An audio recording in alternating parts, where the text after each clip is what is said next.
कहानी की शुरुआत में हम मॉरिस नाम के एक शातिर चोर को देखते हैं जिसे बैंक से चोरी के केस में पुलिस ने पकड़कर उम्र भर की कैद के लिए दुनिया की सबसे सिक्योर जेल अल्काट्राज में कैद करने के लिए ले जा रहे होते हैं। अल्काट्राज एक ऐसी जेल है जिसे समंदर के बीच एक छोटे से आइलैंड पर बनाया गया है, यानी अगर कोई कैदी जेल तोड़कर बाहर भी आता है तब भी वो भाग नहीं सकता क्योंकि आगे उसका रास्ता पानी रोक लेता है। इसीलिए इस जेल को दुनिया का सबसे सिक्योर जेल का दर्जा हासिल था। यहाँ सिर्फ दुनिया के टॉप क्रिमिनल्स को रखा जाता, लेकिन जल्द ही इस जेल का रुतबा मिट्टी में मिलने वाला था क्योंकि अब इस जेल में एंट्री हो चुकी थी फ्रैंक मॉरिस नाम के एक शातिर चोर की, जो पहले भी कई बार जेल तोड़कर भाग चुका है। लेकिन इस बार मॉरिस थोड़ा घबरा गया क्योंकि ये जेल बहुत ही ज्यादा सिक्योर थी। मगर मॉरिस को यहाँ अपनी पूरी जिंदगी बिल्कुल भी नहीं बितानी थी। वो जल्द से जल्द इस जेल से भागना चाहता था। जेल में एंटर होते ही मॉरिस भाग जाने का सोचने लगा। मॉरिस को सर से पांव तक फुल चेकिंग करके उसे एक सेल में लॉक किया जाता है। एक गार्ड आकर मॉरिस से कहता है, वेलकम टू अल्काट्राज, और यहाँ से होती है असली कहानी शुरू। तभी अचानक एक बेल बजती है और सभी सेल के गेट्स ऑटोमेटिकली खुल जाते हैं। अफसर कैदियों को बाहर बुलाते हैं। इस जेल का डिसिप्लिन भी बहुत सख्त है। कैदियों को साफ सफाई और अपने टाइम पर सेल में जाने के रूल्स को फॉलो करना होता है। सब एक जैसा यूनिफॉर्म पहनकर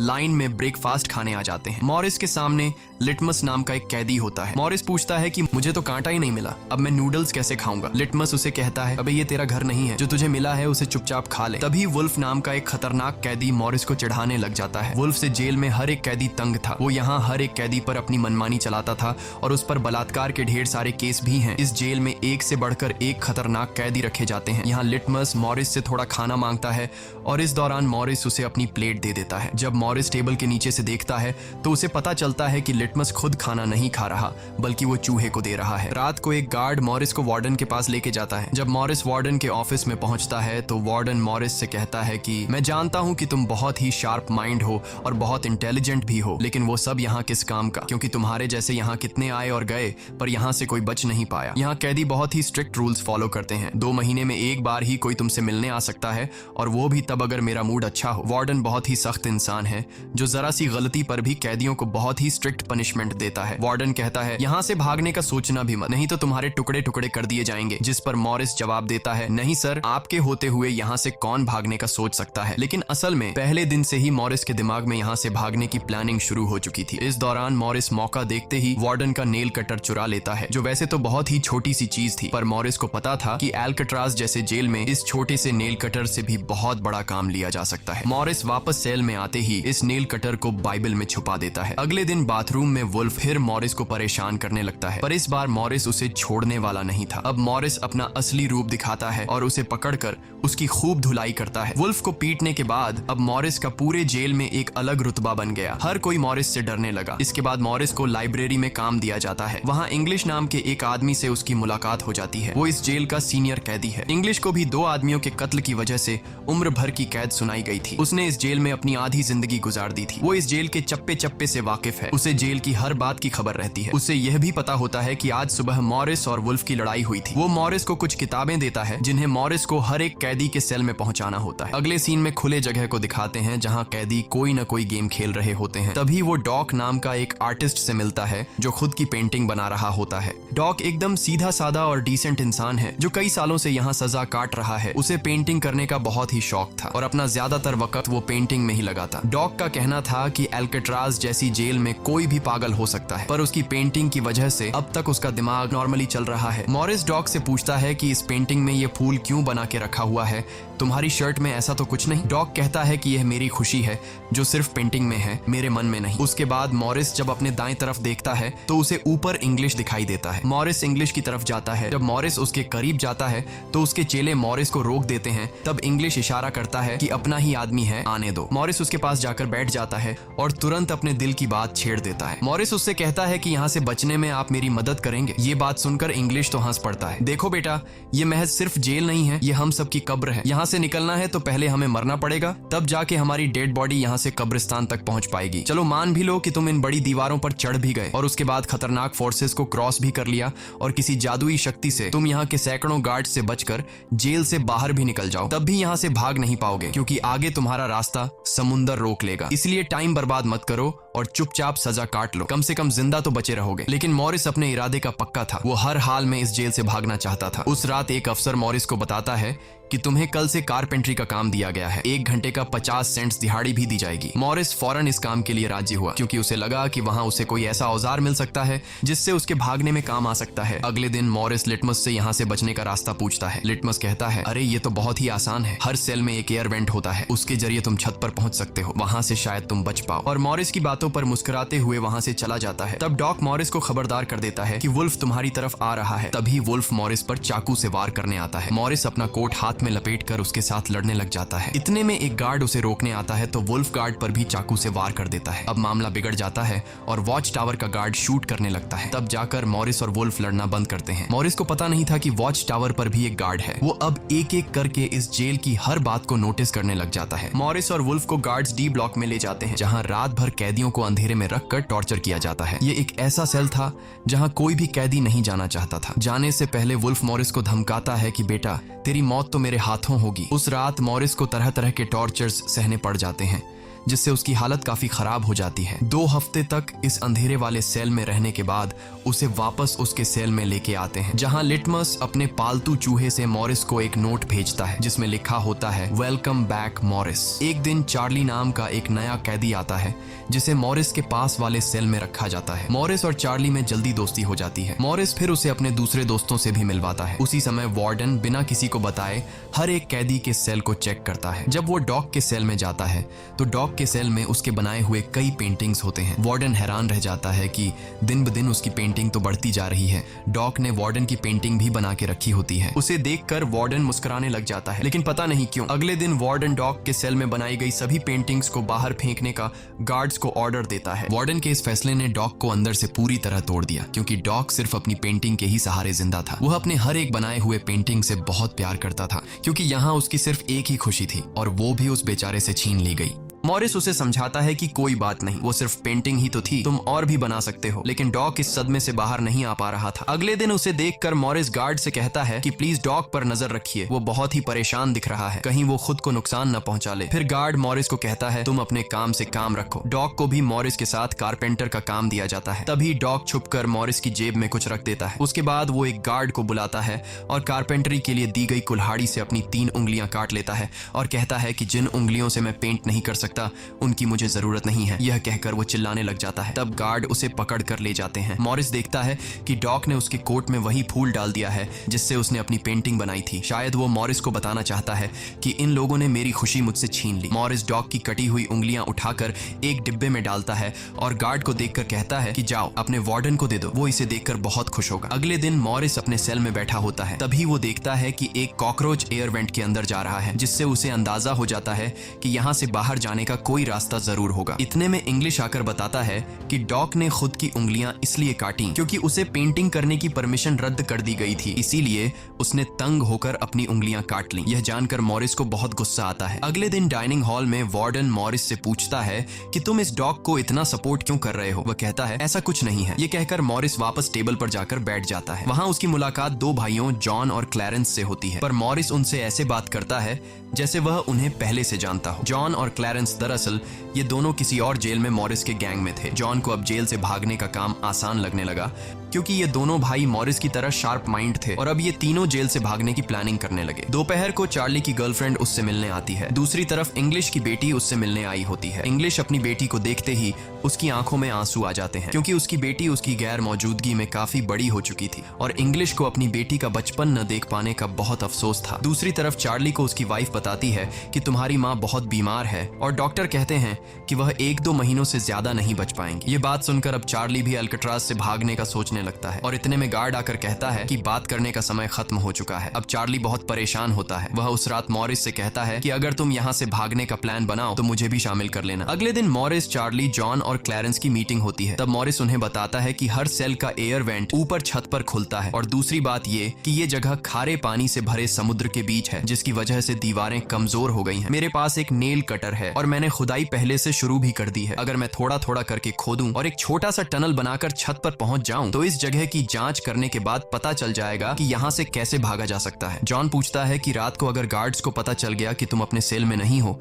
तो उन्हें शक नहीं होगा क्या? तभी क्लैरेंस बताता है कि इस मसले का हल मेरे पास है। वो कहता है कि यहाँ मेरे पहचान का एक बार्बर है जो कैदियों के बाल काटता है। वह हमें बाल सप्लाई कर सकता है और उसे यूज करके हम एक डमी हेड बनाकर उसे बेड पर लिटा देंगे, जिसके बाद अगर हम दीवार की सुरंग से निकलकर ऊपर छत पर भी होंगे तब गार्ड्स को शक नहीं होगा, क्योंकि हमारे सेल के बेड पर नकली सिर रखे होंगे। पर बात अभी भी वहीं अटकी हुई थी कि जेल से तो निकल जाएंगे लेकिन समुद्र का पानी कैसे पार करेंगे? मॉरिस जॉन से कहता है, देखो इसमें मुझे तुम्हारी मदद की जरूरत पड़ेगी। तुम तो क्लोजिंग डिपार्टमेंट में काम करते हो, वहां तुम्हें उन पुलिस अफसरों के लिए बनाए गए रेनकोट्स मिल जाएंगे, तो तुम कुछ रेनकोट्स चुरा कर मुझे दे देना। हम उससे एक ट्यूब बोट और लाइफ जैकेट बनाकर समुद्र को पार कर सकते हैं। यहाँ चार्ली कहता है, भाई मुझे भी कोई काम दो, मैं भी तुम लोगों की मदद करना चाहता हूँ। मॉरिस चार्ली से कहता है कि जब मैं वेंटिलेशन की जाली खोदूं तो तुम पहरा देना ताकि कोई गार्ड हमें देख ना ले, और जब तुम खोदोगे तब मैं पहरा दूंगा। मॉरिस का प्लान सभी को पसंद आता है और उसी रात में काम शुरू कर देते हैं। लेकिन दीवार खोदने के लिए नेल कटर बहुत छोटा था, जिसे चलाने में मॉरिस को बहुत जोर लगाना पड़ता और मॉरिस को दीवार खोदने में काफी मुश्किल हो रही थी। उसके हाथ में कहीं छोटे भी आई, लेकिन वो धीरे धीरे उस होल को खोदने लगता है। अगले दिन वो खाने के टेबल पर अपने दोस्तों से कहता है कि मुझे खुदाई के लिए एक बड़े औजार की जरूरत है। नेल कटर से दीवार खुरेदना बहुत मुश्किल हो रहा है। तभी मॉरिस ने अपने हाथ में चम्मच को देखते हुए उसके दिमाग में एक आइडिया आया। वो जानबूझकर चम्मच को अपने जूते पर घिसकर उसे गंदा कर देता है। उसके बाद मॉरिस ने गार्ड को बुलाया और कहा कि ये चम्मच गंदा है, मुझे दूसरा चम्मच दो। बाकी लोगों ने भी गार्ड से उनका चम्मच बदलने की रिक्वेस्ट की। गार्ड को इसमें कोई गड़बड़ नहीं लगी और उसने फौरन चम्मच बदलने की इजाजत दे दी, जिसके बाद वह सीधा टेबल की तरफ बढ़ता है जहां एक और सिक्योरिटी गार्ड सीट पर बैठा होता है। पर जैसे ही वह टेबल पर रखे हुए चम्मच बदलने लगता है तो जॉन ने वहां मौजूद गार्ड को बातों में उलझा लिया, जिसका फायदा उठाते हुए मॉरिस ने एक के बजाय 2 चम्मच उठा लिए और एक को जेब में छुपाकर रख दिया, जिसके बाद वह सीधा अपने सेल में चला जाता है। रात को इंग्लिश उसे बुक देने आता है तो मॉरिस पूछता है कि क्या यहाँ पर वेल्डिंग करने वाला कोई इक्विपमेंट मिलेगा? इंग्लिश समझ जाता है कि मॉरिस के सिर पर अब भी जेल से भाग निकलने का भूत सवार है। वह कहता है कि मैं तुम्हें पहले भी बता चुका हूँ कि तुम्हारी कोशिश बेकार हो जाएगी, क्योंकि तुम पकड़े जाओगे और शायद अपनी जान भी गंवा दोगे। इतने सालों में मुझे कभी भागने का ख्याल नहीं आया, क्योंकि मैं जानता हूँ ये इम्पॉसिबल है, लेकिन तुम जिद्दी हो तो मैं क्या कर सकता हूँ, करो कोशिश। लेकिन मॉरिस को उसकी वार्निंग का कोई फर्क नहीं पड़ता। वह अगले दिन लिटमस से माचिस मांगता है और कहता है कि अगर आप मेरी मदद करेंगे तो मैं आपके चूहे को अपने हिस्से का खाना हर रोज दूंगा। लिटमस खुश होकर ये डील मान जाता है, क्योंकि लिटमस को चूहा बहुत पसंद था। उसी रात लिटमस मॉरिस को अपने माचिस पास कराता है। मॉरिस नेल कटर के एक हैंडल को निकालता है जिससे वह एक छोटा सा बेलचा बनाने जा रहा होता है। फिर वह चम्मच को तोड़कर नेल कटर की हैंडल से जोड़ लेता है। फिर माचिस चलाकर दोनों को अच्छी तरह से वेल्ड करके एक नुकीला औजार तैयार कर लेता है। बस फिर क्या था, वो वेंट के चारों ओर खुदाई शुरू करता है। चार्ली पहरा देता है। अगर कोई गार्ड उस तरफ आया तो वह तुरंत सीटी मारकर मॉरिस को सिग्नल देगा। पर पहरा देते देते चार्ली की आंख लग जाती है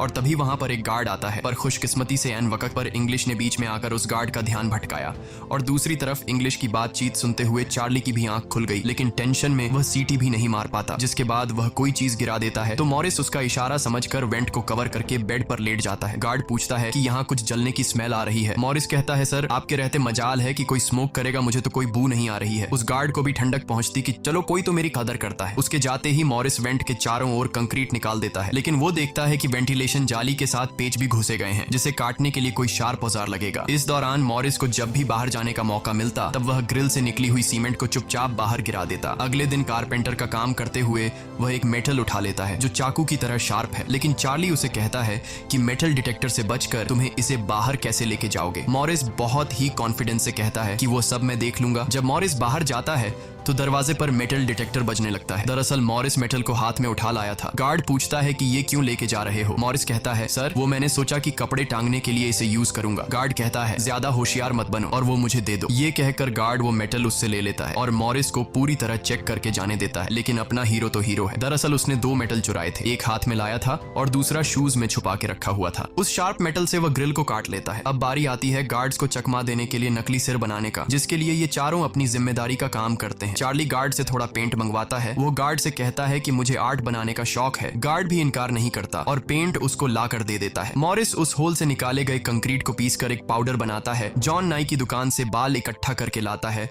और क्लैरेंस लाइब्रेरी से पुरानी किताबें इकट्ठा कर लेता है। सारा सामान इकट्ठा होने के बाद मॉरिस पानी और पुराने मैगजीन का इस्तेमाल करके एक डमी सिर बनाने लगता है, जिसके ऊपर पेंट और नकली बाल लगाकर बिल्कुल रियल दिखने वाला एक नकली सिर तैयार कर लेता है। साथ ही साथ मॉरिस ने अपने प्लान को और मजबूत करने के लिए नकली कार्डबोर्ड बनाए जिससे कोई शक नहीं कर पाएगा कि सामने की दीवार में किसी ने सुरंग बनाई है। एक रात मॉरिस ने अकेले ही ऊपर जाने का फैसला किया, जिसके लिए उसने अपनी बनाई गई नकली खोपड़ी को बेड पर रखा और उसे गर्दन तक कंबल से ढक लिया, जिसके बाद वह नकली कार्डबोर्ड लेकर सुरंग से बाहर निकल आता है। वहां मॉरिस पाइप्स को पकड़कर धीरे धीरे ऊपर छत पर चढ़ जाता है। दूसरी तरफ चार्ली बाहर पहरा दे रहा होता है। छत पर पहुंचने के बाद मॉरिस देखता है कि वहां ऊपर एक लोहे का ग्रिल है जिस तक वह कूद कर भी नहीं पहुंच पाता। इसी बीच एक गार्ड आता है और चार्ली से पूछता है कि इतनी देर रात तक तुम पेंट क्यों कर रहे हो और तुम्हारा दोस्त मॉरिस आज इतनी जल्दी क्यों सो गया। चार्ली कहता है कि जी सर, आज मॉरिस कारपेंट्री का काम करते हुए थक गया था, इसलिए वह जल्दी सो गया। तभी अचानक गार्ड के हाथ से उसकी लाठी नीचे गिर जाती है। उसे उठाते हुए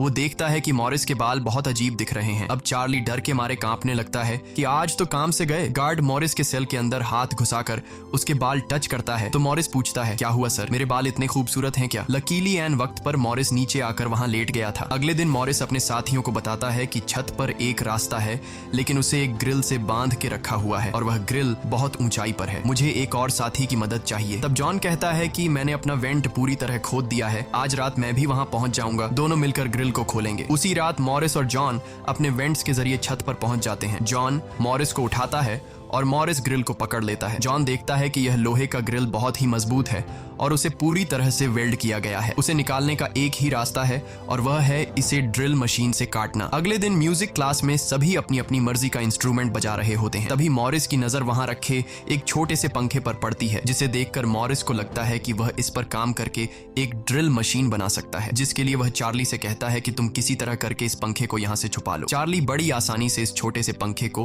अपने इंस्ट्रूमेंट बॉक्स में छुपा कर रख देता है। जब चार्ली बाहर आता है तो गार्ड्स उसके इंस्ट्रूमेंट बॉक्स को चेक भी करते हैं, लेकिन उन्हें पंखा नहीं नजर आता और चार्ली को जाने दिया जाता है। वह पंखा जैसे ही मॉरिस के हाथ लगता है तो मॉरिस उस पर काम करना शुरू कर देता है और कई घंटों बाद मॉरिस उस पंखे से एक ड्रिल मशीन तैयार कर लेता है। उस रात मॉरिस और चार्ली छत पर चढ़कर उस लोहे की रोड को ड्रिल मशीन से काटने लग जाते हैं। ड्रिल मशीन की आवाज काफी तेज थी, जो कि ड्रिल की आवाज को सुनकर गार्ड्स ऊपर आने लगते हैं, लेकिन तब तक मॉरिस ग्रिल का एक रोड काट देता है और ड्रिलिंग की आवाज बंद हो जाती है। ड्रिल की आवाज बंद होने के बाद गार्ड उसे नजरअंदाज करके वापस चला जाता है। अब इन चारों ने भागने के लिए अपने सभी रास्ते खोल दिए थे, जिसके बाद वह मंगलवार की रात को दुनिया की सबसे सिक्योर जेल अल्काट्राज से भागने वाले थे, जिससे आज तक कोई भी नहीं भाग पाया था। अगले दिन फिर उनकी मीटिंग होती है और वह भी मूवी हॉल में, जहां सब मूवी देख रहे होते हैं। मूवी की आवाज के बीच मॉरिस जॉन और क्लैरेंस से पूछता है कि क्या तुम्हारा वेंट तैयार हुआ है और उन रेनकोट्स का क्या हुआ जिससे हम ट्यूब बोट्स और लाइफ जैकेट्स बनाने वाले थे। वह बताते हैं कि सब तैयार है, हमारा डमी सिर भी एकदम रेडी है, बस बच निकलने की देरी है। अगली सुबह नाश्ते के दौरान मॉरिस ने डॉग की दिए हुए फूल को टेबल पर रखा। वार्डन ने जब इस फूल को देखा तो वार्डर उनकी टेबल पर आकर वहां रखे हुए फूल को मसल देता है। ये देखकर लिटमस को बहुत गुस्सा आता है, क्योंकि ये फूल डॉग का फेवरेट था और डॉग मर चुका था। लिटमस तो गुस्से में उस पर हमला करता है कि एक तो तुमने डॉग को मार दिया और दूसरी तरफ तुम उसकी दी गई एक छोटी सी निशानी को भी नहीं छोड़ रहे हो। लेकिन जैसे ही वह वार्डन पर हमला करता है, उसे अचानक हार्ट अटैक आ जाता है और वह नीचे गिर पड़ता है। मॉरिस को वार्डन पर बहुत गुस्सा आता है और चारों उसी रात बच निकलने का फैसला करते हैं। मॉरिस आधी रात का इंतजार कर रहा होता है ताकि गार्ड्स का पहरा जरा कमजोर हो जाए तो हम आसानी से बच निकल पाएंगे। तभी मॉरिस के सेल में इंग्लिश उसे कुछ बुक्स देता है तो मॉरिस कहता है कि आखिरी बार तुमसे हाथ मिलाना चाहता हूँ। इंग्लिश समझ जाता है कि मॉरिस ने यहाँ से बचने का पक्का प्लान बना लिया है। वह चुपचाप यहाँ से चला जाता है, लेकिन फिर जो होता है वह मॉरिस ने बिल्कुल भी नहीं सोचा था। वार्डन अचानक उसके सेल को चेक करने आता है, जैसे वार्डन को किसी ने उसके प्लान के बारे में बता दिया हो। मॉरिस बहुत ज्यादा घबरा जाता है, क्योंकि इतने महीनों की मेहनत के बाद उसकी मेहनत पर पानी फिरने वाला था। वार्डन ने मॉरिस के सेल के हर एक कोने को चेक करने का हुक्म दिया। गार्ड मॉरिस के सेल की हर एक चीज को चेक करता है, लेकिन मॉरिस कोई आम कैदी नहीं था कि उसने कोई छोटा मोटा प्लान बनाया था, बल्कि उसने एकदम साफ और परफेक्ट प्लान बनाया था, जिसे वार्डन तो क्या बल्कि वार्डन का दादा भी नहीं पकड़ सकता था। यहाँ तक कि गार्ड ने जब खास उस जगह से सूटकेस हटाया जहां मॉरिस ने सुरंग करके भागने का रास्ता बनाया था, तो वहां भी मॉरिस नहीं पकड़ा गया, क्योंकि उसने पहले से ही एक नकली कार्डबोर्ड बनाकर दीवार में बिल्कुल बारीकी से फिट कर लिया था। जब वहां कुछ नहीं मिलता तो वार्डन और गार्ड चले जाते हैं, लेकिन गार्ड बताता है कि मॉरिस और चार्ली रात भर बातें करते रहते हैं, मुझे तो दाल में कुछ काला लग रहा है। वार्डन कहता है ठीक है, कल तुम मॉरिस का सेल चेंज कर दो, जिससे वो दोनों न साथ रहेंगे और न ही बात कर पाएंगे। अगले दिन ब्रेकफास्ट के टाइम पर वुल्फ मॉरिस को फिर धमकाता है और मॉरिस मॉरिस से कहता है कि आज रात तुम्हारी आखिरी रात होगी। मॉरिस अपने साथियों से कहता है कि यह गधा ठीक कह रहा है, आज रात यहाँ मेरी आखिरी रात ही होगी। लेकिन दोपहर को ही वुल्फ मॉरिस पर चाकू से वार करने जाता है, तभी इंग्लिश बीच में आकर वुल्फ को पकड़ लेता है। दरअसल इंग्लिश भी मॉरिस की मदद करना चाहता है, वह कामयाब हो या ना हो, लेकिन इंग्लिश मॉरिस के काम में मदद करना चाहता है। उस रात मॉरिस, जॉन, क्लैरेंस और चार्ली ने अपने अपने वेंट के रास्ते से निकलकर ऊपर छत पर मिलने का फैसला किया। यहाँ तो चार्ली अपने साथियों के साथ भागने के लिए राजी हो जाता है, लेकिन फिर जैसे ही वह सेल में पहुंचता है तो उसे घबराहट होने लगती है। सेल में अकेला बैठकर उसने प्लान में शामिल ना होने का फैसला किया और उसके बाकी 3 साथी अपने अपने वेंट के रास्ते से निकलकर ऊपर छत तक पहुंच जाते हैं। वह तीनों काफी देर तक चार्ली का इंतजार करते हैं, लेकिन काफी टाइम गुजरने के बाद जब उन्हें लगता है कि चार्ली नहीं आएगा तो वह चार्ली को छोड़कर निकलने का फैसला कर लेते हैं। वह तीनों अपने प्लान के मुताबिक आगे बढ़ने लगे, लेकिन इधर चार्ली की आंखों के सामने उसकी आजादी का सपना दूर होता जा रहा था। वह तीनों धीरे धीरे सर्चलाइट से छुपकर भागने लगे। इस तरह से वह छुप छुप कर बिल्डिंग के एंड पर पहुंच जाते हैं। तभी सेल में बैठे चार्ली के दिल में जोश आता है और वह भी भागने का इरादा कर लेता है। वह अपने वेंट के रास्ते से निकलकर ऊपर छत तक पहुंच जाता है, लेकिन अब बहुत देर हो चुकी थी क्योंकि वह अकेला वहां ऊपर के उस दरवाजे तक नहीं पहुंच पा रहा था। यानी उसने अपनी आजादी का मौका डर की वजह से गंवा दिया। दूसरी तरफ वह तीनों छत पर पाइप से लटक कर नीचे जमीन पर आ जाते हैं और टावर में बैठे सिक्योरिटी गार्ड की नजरों से बचते हुए जेल की आखिरी दीवार तक पहुंच जाते हैं और फिर वह तीनों बारी बारी उस फेंस की दीवार पर चढ़कर जेल से बाहर निकल आते हैं। अब वह तीनों तेजी से दौड़ते हुए समंदर के किनारे आ गए। फिर वह तीनों रेनकोट को निकालकर उसमें मुंह के जरिए हवा भरने लग जाते हैं। मुंह से भरने में उन्हें काफी टाइम लग रहा था, लेकिन इसके अलावा उनके पास कोई दूसरा रास्ता नहीं था। इसीलिए वह तीनों अपनी पूरी जान लगाकर जैसे तैसे करके रेनकोट से बनी ट्यूब बोट को आखिरकार फुला देते हैं और बोट को पानी में डाल देते हैं। इस तरह से यह तीनों अल्काट्राज के रुतबे को मट्टी में मिलाते हुए भाग जाते हैं। अगली सुबह एक गार्ड हर सेल को चेक कर रहा होता है। शुरुआत में गार्ड को सब कुछ नॉर्मल दिखाई देता है, लेकिन जब वो चार्ली के पास पहुंचते हैं तो चार्ली अपने सेल में भूत की तरह खड़ा होता है और दिल ही दिल में खुद को ताने दे रहा होता है कि काश कल रात को थोड़ा सा हिम्मत जुटा लेता तो शायद बाकी लोगों के साथ बच निकल जाता। गार्ड पूछता है कि तुम्हारा दोस्त यह इतनी देर तक क्यों सो रहा है। यह कहकर वो मॉरिस के सेल में जाकर उसे आवाज देता है, लेकिन मॉरिस की तरफ से कोई जवाब नहीं मिलता तो गार्ड को गुस्सा आता है और वो सेल खोलकर उसे बालों से पकड़कर उठाने की कोशिश करता है। लेकिन जब गार्ड उसे जोर से ऊपर की तरफ खींचता है तो सिर नीचे गिर जाता है। यह देखकर गार्ड के पैरों तले जमीन ही खिसक गई, क्योंकि मॉरिस अब सेल में नहीं बल्कि बाहरी दुनिया के मजे ले रहा है। बेड पर तो उसने अपना डमी हेड छोड़ दिया था, जिसके बाद पूरे अल्काट्राज में सायरन बजने लग जाते हैं। पूरे जेल में यह बात फैल गई कि जेल से कुछ कैदी भाग चुके हैं, जिसके बाद वार्डन जेल के चप्पे चप्पे में उन तीनों को ढूंढने लगता है। जब वो तीनों जेल के अंदर नहीं मिलते तो वार्डन समुद्र में एक सर्च ऑपरेशन चलाता है। वार्डन को यकीन नहीं होता कि वो तीनों बच निकल गए। उसे लगता है कि जरूर तीनों पानी में मरे होंगे, पर अंदर ही अंदर वार्डन जानता था कि वो तीनों बहुत ही स्ट्रांग थे। उन तीनों ने समुद्र के पानी को पार करके अब आजादी का सांस ले रहे होंगे। वार्डन से हेडक्वार्टर के अफसर सवाल पे सवाल उठा रहे होते हैं, तुम क्या सो रहे थे जब वो तीनों बच निकले। वार्डन बहुत ही टेंशन में होता है, लेकिन तभी वहां पर वार्डन को डॉग का वही फेवरेट फूल मिलता है। इसका मतलब ये था कि मॉरिस वार्डन से डॉग का बदला भी लेना चाहता था। तब सर्च टीम का हेड आकर बताता है कि सर, हर तरफ सर्च हो चुका है, लेकिन उनकी बॉडीज नहीं मिली। अब वार्डन अपनी नौकरी और खुद की इमेज बचाने के लिए उसे कहता है कि जैसा मैं कहता हूँ वैसे रिपोर्ट लिखो कि उन तीनों ने बचने की कोशिश की, लेकिन वो तीनों पानी में डूबकर मर गए।